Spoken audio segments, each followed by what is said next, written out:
A millionaire asked a poor fisherman, "Why aren't you working harder?" The fisherman's answer shocked him to the core. This 2-minute conversation changed his entire life. Listen carefully. The sun was setting over a beautiful beach. Golden rays danced on the water. A fisherman named Miguel sat on the sand, guitar in hand, humming a peaceful tune. His small boat rested nearby.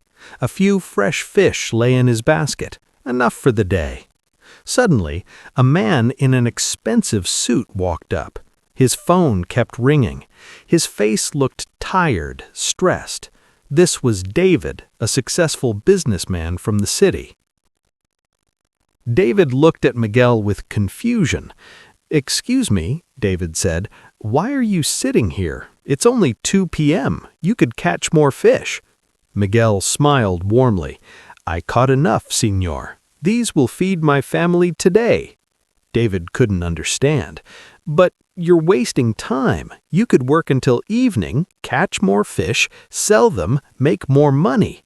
Miguel laughed softly. "Why would I do that, my friend?"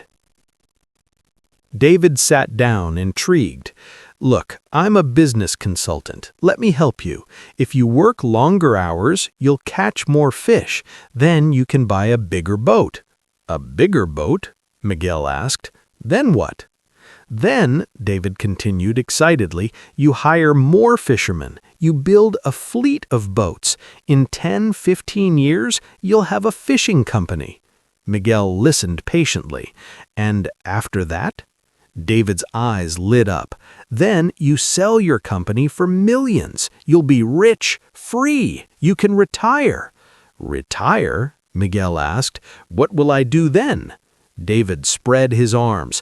"Then you can come to a beautiful beach like this, relax, play your guitar, enjoy the sunset, spend time with family." Miguel paused. He looked at his guitar. He looked at the peaceful ocean. He looked at the sunset. Then he smiled the biggest smile. "Senor," Miguel said gently, "but that's exactly what I'm doing right now." David froze. The words hit him like a wave. His mouth opened, but no sound came out. He looked at Miguel, truly looked at him for the first time. The fisherman's eyes were peaceful. His smile was genuine. He had no stress lines on his face. Then David looked at himself, his expensive watch, his designer suit, his phone that wouldn't stop ringing with urgent emails. When was the last time he actually enjoyed a sunset? When was the last time he played with his kids without checking his phone? When was the last time he felt at peace? But I have a big house," David stammered, "a luxury car, success." Miguel nodded kindly. "That's wonderful, senor. But do you have time? Do you have peace? Do you have today?" David sat down heavily on the sand. His mind was racing. He remembered his daughter's school play last week. He missed it for a meeting. He remembered his wedding anniversary. He was on a business call. He remembered his own dreams as a young man, to travel, to write, to live freely. "I've been chasing tomorrow my whole life," David whispered, "always thinking, just one more year, one more deal, then I'll be happy, then I'll live." Miguel put down his guitar. "My friend, you're confusing wealth with richness. I may not have much money, but I'm a rich man. Every morning I wake up without an alarm.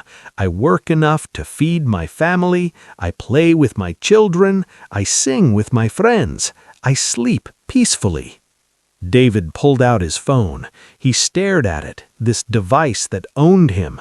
136 unread emails, 47 missed calls, calendar full for the next 6 months. "What have I done?" he said softly. Miguel strummed his guitar. "It's not too late, senor. The question is not, when will you start living? The question is, why aren't you living now?" David stood up slowly. He looked at the sunset, really looked at it. The colors were breathtaking. How many sunsets had he missed? He took a deep breath. The ocean air filled his lungs. For the first time in years, he felt present. "Thank you," he said, his voice breaking with emotion. "Thank you for showing me what I forgot." Miguel smiled. "Go home, señor. Hug your family. The emails can wait, the meetings can wait, but your life is happening right now." As David walked away, he turned back one more time. Miguel was playing his guitar again, his children running toward him from the village, laughing. David realized this fisherman wasn't poor. This fisherman was the richest man he'd ever met. That night, David went home early for the first time in years. He turned off his phone. He had dinner with his family. He listened to his daughter's stories. He held his wife's hand. And for the first time in a decade, he felt truly wealthy.